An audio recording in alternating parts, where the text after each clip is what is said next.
Welcome back to GN Sports, brought to you by Blue Cross Blue Shield of Illinois, alongside Josh Fryman tonight. I'm Chris Bowden, and we are now pleased to be joined by Mark Lazarus of The Athletic on the Blackhawks beat, soaking up the sun in Florida between the game the other night against the Lightning and tomorrow's matinee against the Panthers.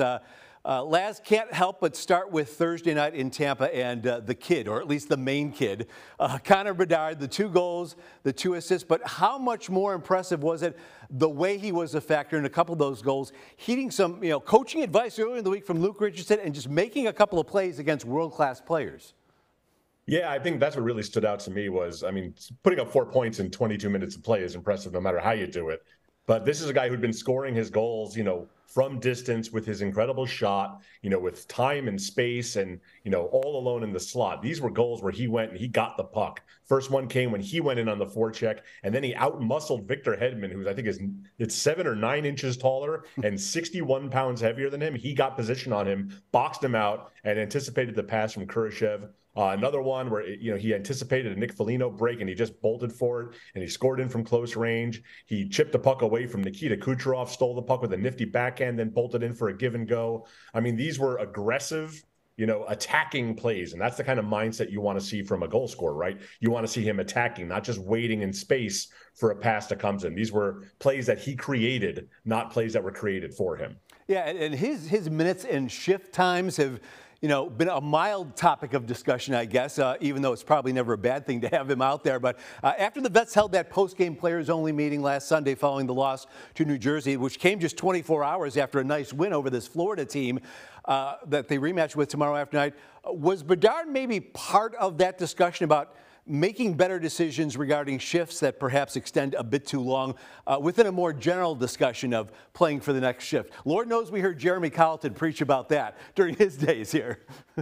Yeah, I think that I would not worry about his shift length. When he's on the power play, he's out there for 90 seconds, 100 seconds. I think that really dramatically skews the shift length. I don't think his shifts, he's not lingering too long. He's not goal hanging. I don't think it's really a huge concern. But it's always better to keep a shorter shift, get fresher guys out there. But when your best players, you want your best players on the ice as much as possible. Nobody's going to complain if his shifts are 45, 50 seconds instead of, 40 or 45 seconds. I wouldn't sweat the time on ice too much. Like you said, you want him on the ice as much as he humanly can.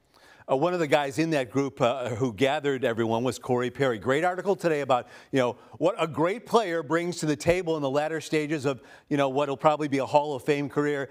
That three-headed monster of Perry, Foligno, and Hall have really paid dividends for this group already in terms of what they've brought leadership-wise. Exactly what they were looking for, right?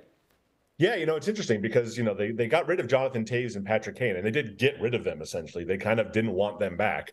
So, and Kyle Davidson said he wanted to clear the decks for natural leadership to develop. But then they went out and they got leaders. They got guys to come into the room. And I asked Connor Murphy about that the other day, about how different the vibe is from Kane and Toews to Foligno, Hall, and Perry. And he says it is different because, Kane and Toews were such reverential figures in Chicago, but that it's been a good transition because they stepped right in and kind of filled that void. And, Corey Perry has been a sounding board for Bedard. Taylor Hall is another. Both of them are former MVPs. These are, high-end players that Bedard can really link with. And Foligno is just everybody's big brother. He's been phenomenal in that room. And as his line mate, I didn't know Nick Foligno had this much skill. If you've watched him play with Bedard, he's making great plays, like really crafty, creative, high-end plays. I didn't know he could do that at any stage of his career. He's been very impressive, and he's so good in the room. Everybody loves him. He's been such a good addition for this team. The guys that Davidson brought in here, they're doing their jobs on and off the ice. How impressed have you been with how well the 3 young D have performed so far in Korchinski and Kaiser and Vlasic? Yeah, it's tough on Kaiser because he's been paired with, Tenorti or Zaitsev. It's not quite the same as being paired with Seth Jones or Connor Murphy, but he's held his own. He's getting better lately. Korchinski's been very impressive. He's been moved up to the top pair. He's starting to get a little more, I think the first couple of weeks of the season, he was just so worried about not looking bad defensively that he wasn't quite being so aggressive offensively.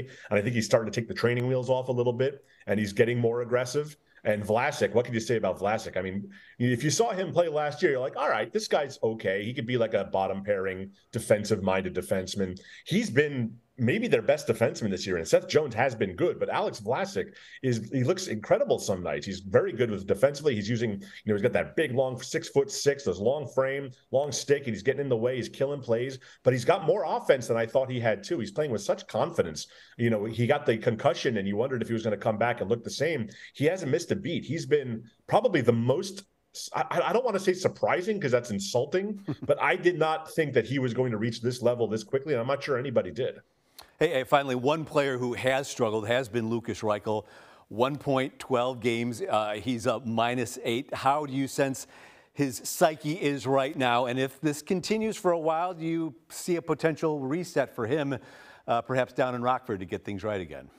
It's tough because especially the last few games, now that he's back on the wing, he's been playing pretty well. He's creating. He's got, only Bedard on this team is better at entering the zone than Reichel is. He had a shot in practice today in Florida where it was one of the best. It was a Bedard level shot, just picking a corner. He's got all the skill. He's got all the ability. He's got the skating. He just needs to see a puck go in. Jonathan Toews, Marian Hossa, these guys used to talk about it all the time. When you're in a scoring slump, it gets in your head. No matter how good and established you are, it gets in your head, and you just need to see the puck go in. So if you're a 22-year-old, 21-year-old, in your first full season in the league, and you open the season with a 12-game drought, was it 12, 13? I don't even know how many games it's been at this point.